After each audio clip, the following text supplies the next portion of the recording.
Hi, this is Liz and welcome to my podcast, Spiritually Speaking with Liz. Today I've got another fabulous guest and a true synchronistic guest on my part, as you'll learn. So I'm joined by Vicki Rebecca. Vicki is a psychotherapist and a wellness and spiritual expert. She runs a successful private hypnosis and neurolinguistic programming practice that includes one-to-one therapies in person and online, thanks to the glories of Zoom, classes, retreats, live intensives, books and products since 1999. So this lady knows what she's talking about. Since 2003, she's put that practice into her retreats. So she's been all over the world to Egypt, India, Turkey, and even the sacred sites of Scotland, which you'll hear from a gorgeous accent is where she's from.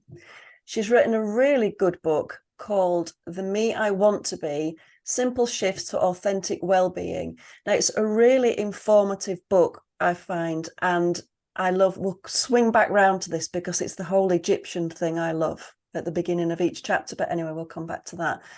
And she's currently written a book, which will be released soon, but I'm not going to tell you the title of that just yet until we meet Vicki. So Vicki, hi, thank you for joining me.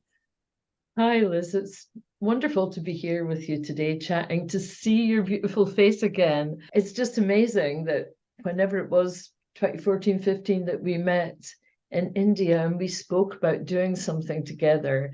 And here we are, 4 years post-pandemic and just having found each other again. I think that's I love it. I think, you're one of my prized synchronicities, I'd say, because like you say, 2015, we met, we chatted. Were you running a course then, or were you on one? I think retreat? I did a tour and a retreat that year, or maybe that was the year I was looking into it. I can't remember. It was, that's right. You were looking into it because we were talking and we both have the love of the same Thali man where we used to go for breakfast. And then we went back in 2020 and we were sat in one of the restaurants on the front and you walked past and Kev said, I'm sure that's that lady. I'm sure that's that lady. And you turned around and went, oh my God, it is. And so we caught up again and luckily swapped numbers. So we were able to stay in touch from that. But yeah, it's another wonder of India, isn't it? The joys.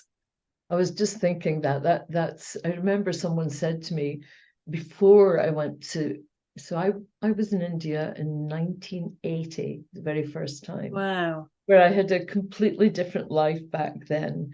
And I never quite made it to Agra, which was one of the big reasons for me going there. And in fact, I didn't get to Agra until 2020. Same. No.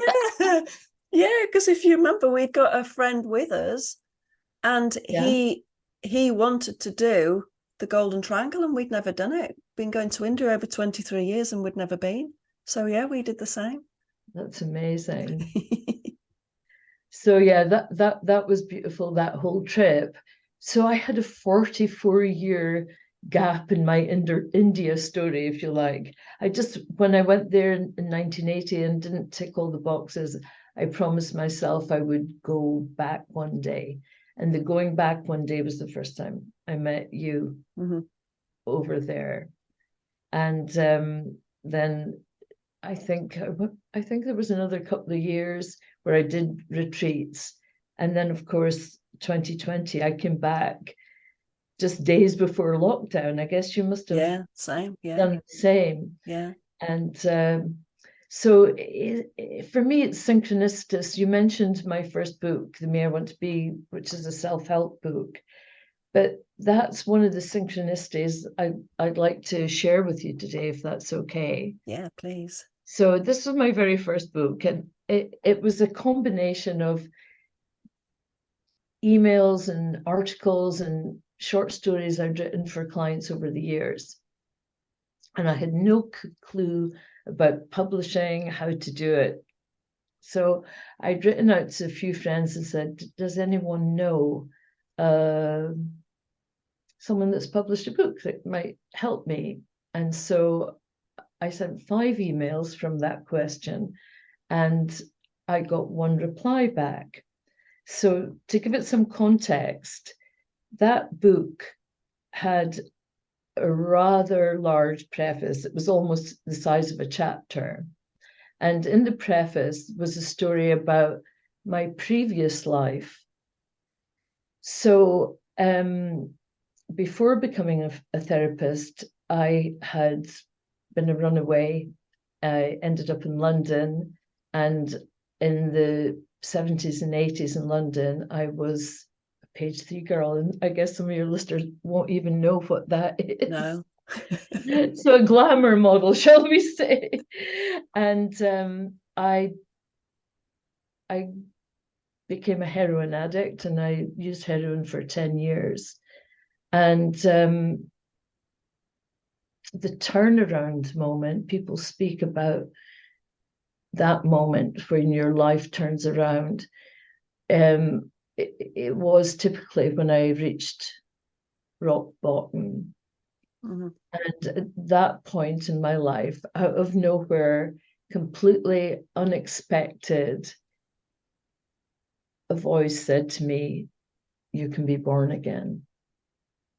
Right. And it was really from that moment, Liz, that my life turned on its heel.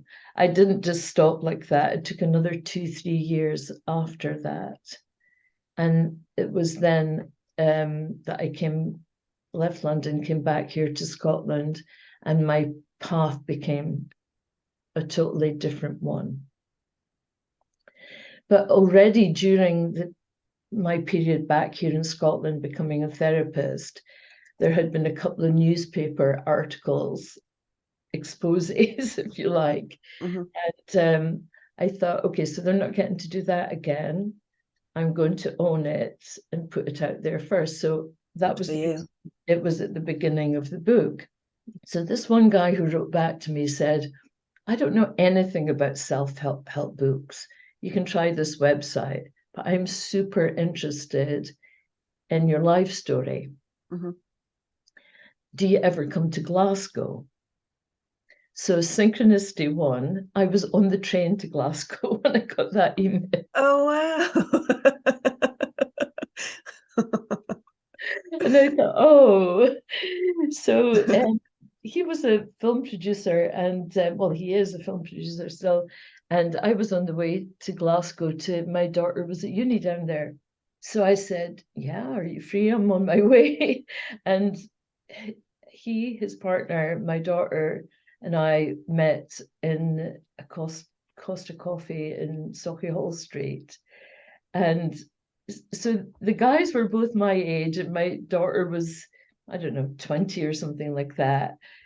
And so she kind of sat back from the situation and watched the three of us get so excited Mm-hmm. as I spoke about, London in the 70s and 80s. The guys then said to me, "Oh, that's not a book, Vicki, it's a film."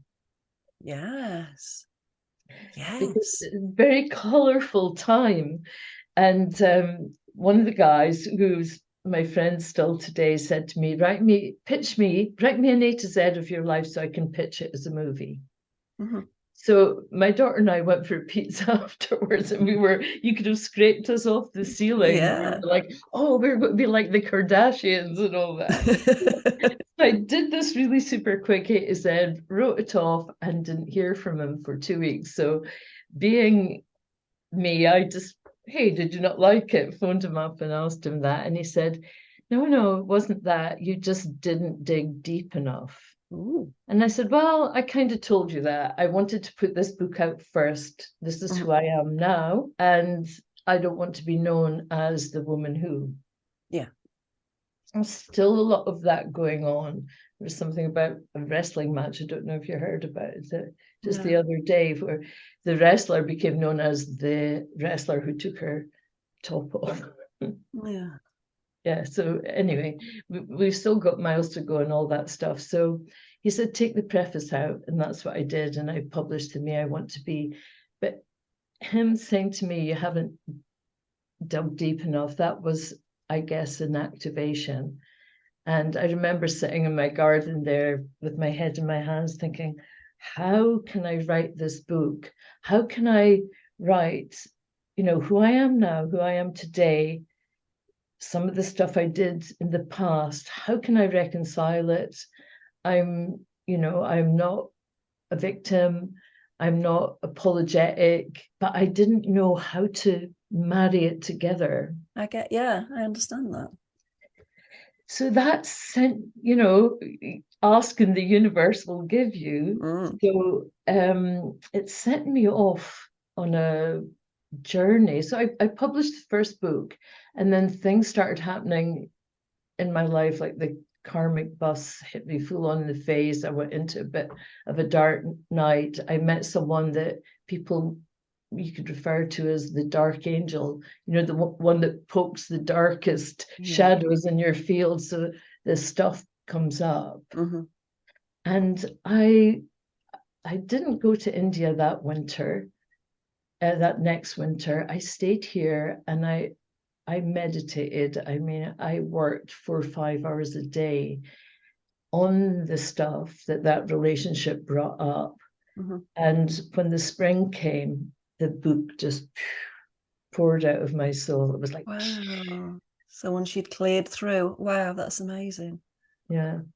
So that was fantastic. And so, you and I were working where we're always, or the goal is awareness and self-knowledge and all that. But during that period of time, during that writing, I remembered and realized things about my life that I did not know about myself before. Really? Yeah, really. It was, actually, sometimes we know something, but we kind of know it here, like on the periphery of consciousness. And it takes a big boot to come along and make us see it fully on our face. But yeah, it was incredible how the process of writing brought memories and realizations. It was fantastic. Yeah, I bet that was very cathartic in itself. Just having that, like you say, we can all be very matter of fact. This happened here, this happened there, this happened there. But when we start to bring that together and allow the emotions to come in, then poof, it's very powerful, very emotive, very we're digging very deep, aren't we, once we get to that level, and going down to the places where we've just skimmed over. We've just, like skimmed over with a nice bit of wallpaper when it wanted, digging out and replastering. Yeah, completely. So yeah, I would recommend writing. I hope in the future that my work's going to progress into something where I can really work with that story healing idea. Mm-hmm. I'm sure it will. Yeah. Yeah. And that we can just speak our truth, warts and all, without fear of judgment or anything like that, in safe spaces. And years now, I've been a therapist since 1999, and it's always the places where there's that internal conflict that causes the problems in our life. And sometimes we just don't know what it is. And I see people held frozen in an erroneous belief or something like that for years sometimes. Or sometimes it just takes a gentle listener to sort of signpost them on the way. But for me, writing the book was amazing. And so I started sharing it with girlfriends very tentatively at first. We were on retreat. There were 4 of us in a Greek island, and the first person, it was still in a bit of paper with a pen. The first person who read it, she said, I was up all night crying, listening to your story. And for me, even with all the therapy experience and everything, in the end of the day, it doesn't matter what our training is, we're still ourselves. Mm-hmm. And I was thinking, is she talking about me? What is she talking about? What is it that was so harrowing? Because when it's your life, you're in it, and you have to normalize it to survive. That's the key word, isn't it? You normalize it. So then when other people, it's like kids that have grown up missing something out of their life, they don't know that they're missing it until it's pointed out to them, because that That's was their right. norm, wasn't it? That's right. And those are the hardest ones to heal, because there isn't a model for you. You don't know how to copy that because you've never experienced it before. Mm-hmm. It just was missing, Mm-hmm. like you say. But it was in those moments, right? So that was 2016. So this book's been a long time coming. So there it was. And seeing the reaction of the other woman, that made me realize this book has to be written. Mm-hmm. I still had a lot of fear and worry. And then, I'm busy, life gets in the way. So it gets put to one side again and again until I think I finished editing over a year ago. But my mom was dying, and again, I put it to the side, and it's only now. I think I also had some concern that my parents might feel bad for some of the things. Yeah, I understand that. And I didn't, because, they couldn't have changed anything. Your path is your path. And Yeah, but that shows the lovely person you are, that some people don't consider that, do they, and just go headlong into it. So I think that's very thoughtful on your part for them, because they don't, what people have to remember is they don't have the tools and the skill set that you have. That's right. To have dealt with it. Yeah. So I'm now there, and we're going to publish in September equinox. Fantastic. Yeah. And the first book came out on a spring, on the solstice, summer solstice. I wonder if that means I've got 2 more to write. I think so. I was just going to say, I think definitely so. Definitely so.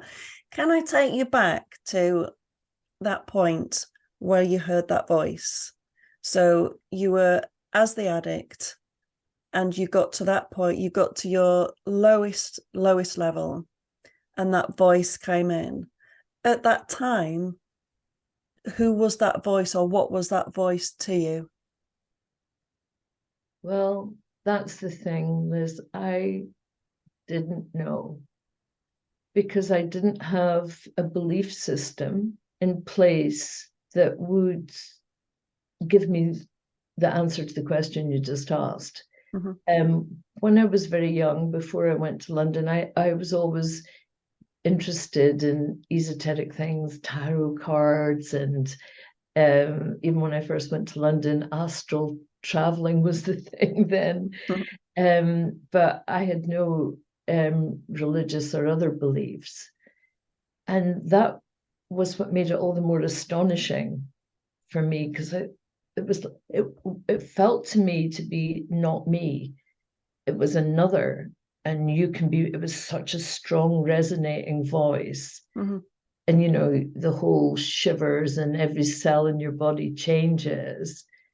And I knew that it was something different, something I'd never experienced before, that it was important, but I did not know what.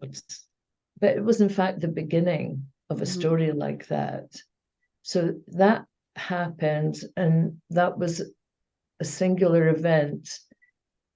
And other similar experiences didn't happen until I left London, which was in 1987. I came back here to Scotland and went to university, and it took me 3 years to get fully clean.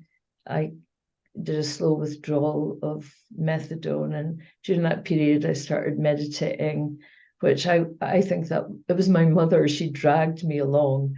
And my mother was always very ahead of her time. She did Reiki, and she was a vegetarian, and she dragged me along. And honestly, I can't even remember meditating, but I discovered during lockdown, like a lot of people, that I've got ADHD, but that highly functioning part of that single-mindedness, would allow me to absolutely meditate twice a day if that's what I was telling myself I had to do. And so I did, and that was hugely healing. But then from about, I think about then, I just started having these dreams and guidances to go into the forest and hug that tree. Not any tree, but that tree. And I had, it was almost like an internal movie playing in my head. And I don't know what I think of it. Maybe now I think that was a lot of the thought forms releasing from my field. I really don't know, but it was like I had a guidance from somewhere else, another dimension, or whatever you want to call that. That was definitely happening for me and happened for many years. It was like I was put on a training course. Yeah. Yeah, and sometimes I was like, I don't want to do that training course. That's not me. I'm going to be a psychotherapist. Got to be like that. Don't tell me how to do spirit releasement and stuff. That doesn't look good on the website. No. There it was, and I could not get away from it. It's really quite incredible when you think about it. It's amazing how we think that we have all this free will, and to a point we do, but we're quite strongly guided, aren't we? And I think a lot of the time people spend the time in the blinkers and they don't want to stay. And some people stay in blinkers, don't they? Because they don't want to see. So the fear keeps them in here. But I think once you take the blinkers off and look, the signs are all around us. Like my mentor used to say to me, I think you're waiting for a big neon billboard and it's not going to come, Lizzy. I think I was expecting, something big like that. What was it then why particularly psychotherapy? What was it? Had you been to psychotherapy and that's what helped you, or there was just a pull? It was a series of serendipitous events, if you like. So I did a law degree when I came back to Aberdeen. Oh, wow, I didn't know that. No, it doesn't really seem a likely topic. But when I first went into recovery, I was conscious I'd left school at 15, and I thought, oh, I'm going to do a degree. What will I do? Oh, I'll do law. That's a challenge. And because now I realize with the ADHD, I knew I had to get something to grab my mind. And it was brilliant. So, my rehab was methadone, Law degree. a law degree. So I was busy doing that. And but I was also I must have been, I was born in 1956, so I was 30 when I came back here, and the biological clock started to tick. So I thought, I'm never going to be a solicitor. It's not my thing. I wouldn't mind being an academic lawyer. And I got a scholarship to a Canadian university, unless I meet someone who's going to be a good father to my child. And that was the one that happened. And during the time at uni, I'd become interested in fitness. I got really super fit. And so when I had my daughter Jessica, we moved here to the country, and I started working at the gyms as a personal trainer, fitness instructor. It was a great job with a baby because they all had creches in those days. And so it was while I was doing that and wondering, why are other people not as single-minded as me? And why do people not stick? The program's simple. Why do they not? And I saw an advert that they were doing a hypnotherapy diploma in Aberdeen, which is my nearest city. And I thought, oh, that's amazing. I'll go and do that. And it was amazing and massively interesting. But I wanted to go deeper. And then that's where the psychotherapy came in. So I did that on a modular basis over the next few years, actually. So first I was a hypnotherapist, and then I got my psychotherapy accreditation. And then the NLP came after, I presume. Yeah, because they kind of put you in that direction. And I found NLP really interesting, especially in terms of training and helping people to learn new ways of thinking, stuff like that. So yeah, no, I've never stopped since then. I think it's amazing. And back in the day, you were the Marilyn Monroe lookalike in London, weren't you? You were the one that everybody wanted. You were the one for all the parties. You were in pop videos, weren't you? Yeah. Soft Cell, XTC. I was on the two Ronnies list. That was like the high point in my career, because Ronnie Barker, well, both of them, Ronnie Barker and Ronnie Corbett, we met every afternoon for a week at BBC Shepherd's Bush.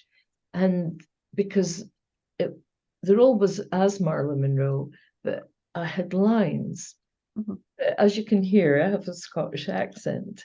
So they wanted me to do the Marilyn voice. I'd never done that before. And Ronnie Barker coached me. Really? Yeah. Oh, fabulous. Yeah, they were great and fantastic to work with. And I don't know if anyone gets that level of coaching. I wouldn't have thought so. I was so honored, and I still have the DVD somewhere, and it was a Christmas special, and I still get royalties from that, amazingly, all these years later. Yeah, I mean, a few pennies now, but still, it's a nice reminder. Yeah. It's funny, isn't it? How, how all these things just weave into our lives. They become this rich tapestry, don't they? That of experiences that we can share, that we can look back on. There's always something. I think in every experience, there's always some learning, isn't there? There's always some nugget that we can take. Yeah, absolutely. Take forward. Yeah, no, that was amazing, and I love that I have all that. And now with my book, that it's really interesting. There's paradoxes in the book a lot, and I wrote at one point, I was a living paradox in stiletto heels. And I was working with Ken Russell, who was a very well-known British director. Yeah. And we were doing a commercial at Wembley Studios for Nescore coffee. I don't know if you remember, there was a coffee strike or something, and they were using what was it, chicory in coffee. Oh, yeah. Remember? Yes, I do. So this was Nescore, which was the instant coffee. So it had this beautiful red heart-shaped bed, and the cameraman was up on a crane thing, whatever you call it, looking down, and I was in that classic Monroe pose. And I just remember I had makeup on my track marks, and they spotted it and went, "Cut, makeup," and then sent me off through the makeup. And I, of course, went into the toilet and had another fix before they remade up my arm again. And it was just it was a moment where I was there and I looked amazing, and filming with the top director and everything. It's such a paradox. Yeah, very much so. And it sort of strikes me as well as that at that time you didn't know who you were, but you had a persona to fill, Marilyn. That's right. Where that you've completely turned that around now, who you completely know who you are, comfortable with who you are, hence the book and everything. So you really have come full circle. Yeah, honestly, that's exactly how I feel. And I think I've had fears about it, and I think there may be difficulties with it.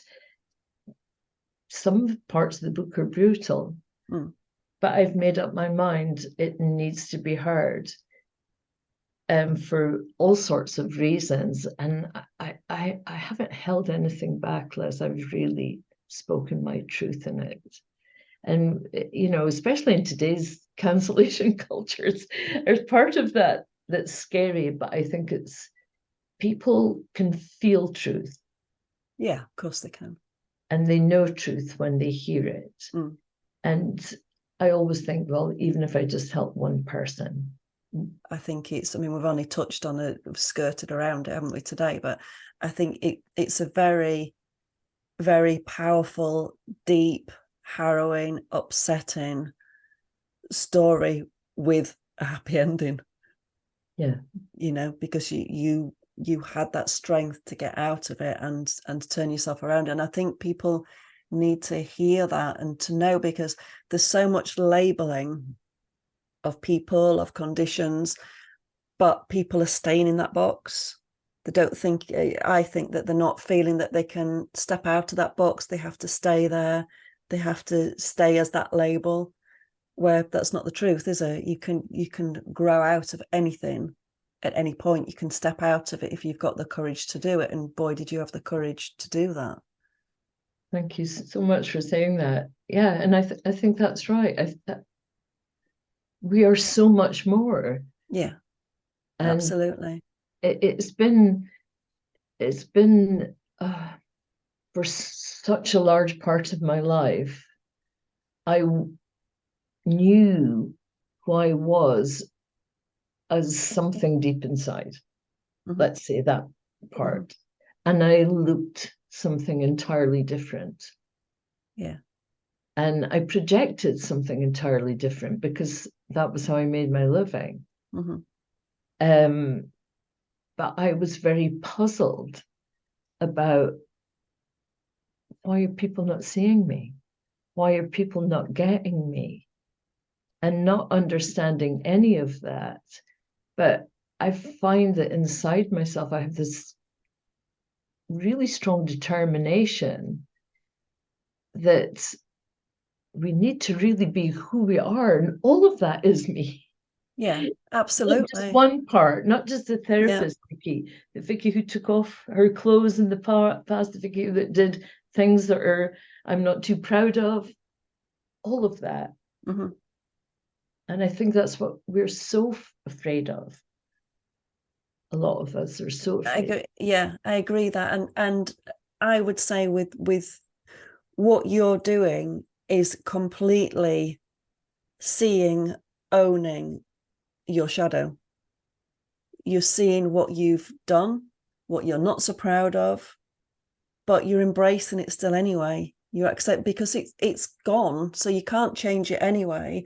So to me, that embracing it and that acceptance is huge. And I bet that's why the book was so cathartic, in the fact of, this is me, shadows and all.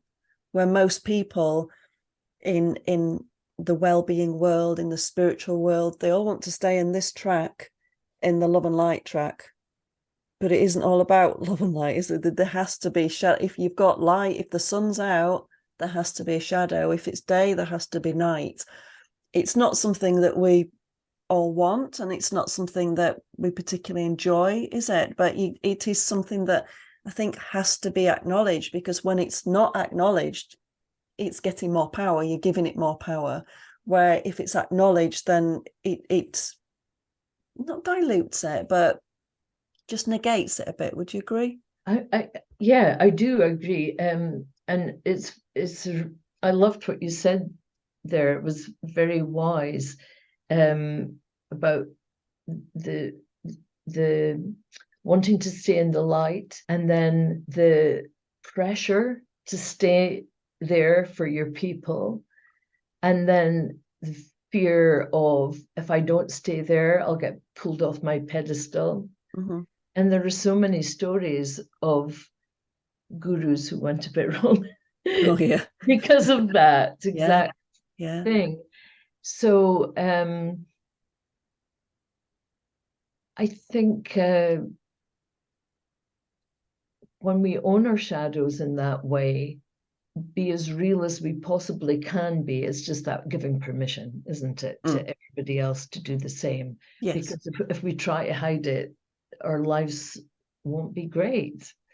No, and I think, well, exactly. It's, I always remember, can you remember Debbie Ford? No. Oh, look at her. She's amazing, American lady. And she likened the emotions to like big beach balls, big inflatable beach balls. And you're in a swimming pool with all, trying to hold all these under the water to look at me, I'm perfect, all's good here, nothing to see here. And poof, these balls are flying up out, because we can't control, the emotions will burst out. These things will burst out. We're not perfect. We're not here to be perfect. But I think we're made to believe that we are. And like with the press, the media, it's all about being exactly what you've just said, building somebody up, putting them on that pedestal. They seem to take the pleasure in building them up, putting them on the pedestal, and then finding a flaw and pick until the pedestal crumbles. That's right. Yeah, it's all very public now. Oh, you're right. Yeah. And that must be very difficult to deal with. Yes. You know, there's the pressures in day-to-day life, but to actually be out and having that from that angle as well, to people who don't even know you. I know. Yeah, I find that all very scary, to be honest. Yeah, no, I can see that. I totally see that. Yeah. So we're coming to the end of our time. So what I always like to ask, I've got so much more I want to ask you, but I think we'll have to have you back. There's the whole Egyptian connection I want to go, but we'll leave that for a whole episode, I think. But what I would like to ask you is, what would you say is your non-negotiable self-care for you on a daily basis? Mother Nature. Yeah, in touch with that. And you live in such a beautiful spot that you're there, aren't you? Well, yeah, I think that's been where I live has really been the key to retaining my sanity through all this last 30 years. I just need to look outside and see the ever-changing beauty of the hills, the trees, and it's so nurturing. Yeah, I totally get that. And what advice, if you could pick 3 pieces of advice that you now could give to younger you, so that you that didn't know who you were, that you that was trying to fit in, what advice would you give to her now from the wisdom you have now? I would say, Vicki, speak to someone. There were lots of people who cared. I didn't know how to approach opening that subject. And I think sometimes when we're in the darkest places, that's the time that we hide from people whom we should be reaching out. If I could have taken myself out of the crazy and onto a beach somewhere. Yeah, just removed yourself from the situation. Yeah. And thirdly, I said to her, it's not your fault. That's a biggie, isn't it? Yeah. That really is a big one. And I think I can remember somebody saying that to me, and the wave of emotion I got with that, hearing that, and it didn't fully sink in to start with, but the feeling did. My body knew it, just my mind was a little bit. But then over like a couple of weeks or so, that sort of filtered down, and it is such a powerful statement. Yes. Isn't it? Yeah, I agree. I think it is. Yeah. Oh, bless you. Thank you so much for joining me. I could talk to you for days, and we'll definitely have you back when the book comes out. Brilliant. And I'd love to hear about, like I said at the beginning of the chapters of the book, about the Egyptian thing, because that really, from the beginning, that pulled me, and I was like, oh, I really like this. So I'd like to hear more about that as well at a later date, if that suits you. Yeah, absolutely. I've got a few things I'd like to say to you about that. Yeah, brilliant. Yeah. We'll have to do a live from Barclay, won't we? Yeah, or maybe from Egypt. Yes, I haven't been. Can you believe that? Oh, you're going to take me. But also, I haven't been since 2010, and I have this promise to myself to go back. I always used to stay on for a holiday. When I did a tour, I'd take a couple of weeks to myself on the beach somewhere. But this time I'd like to take some time in the temples, quietly on my own, and just see what seeps through. Yes. Oh, wow. That would be amazing. Yeah. Yes. I think you need to get that booked. That could be your reward next year. Well, it could be. Yeah. Not a bad idea. Yeah. I think definitely. Oh, thank you. I'm so grateful that you've joined us today. And guys, I'm going to put all the details of Vicki in the show notes, her website, her books. She's on YouTube. There's lots of great information about her, and I'll pop that below. So thank you for joining us, and we'll see you again soon. Bye. Thank you. Bye.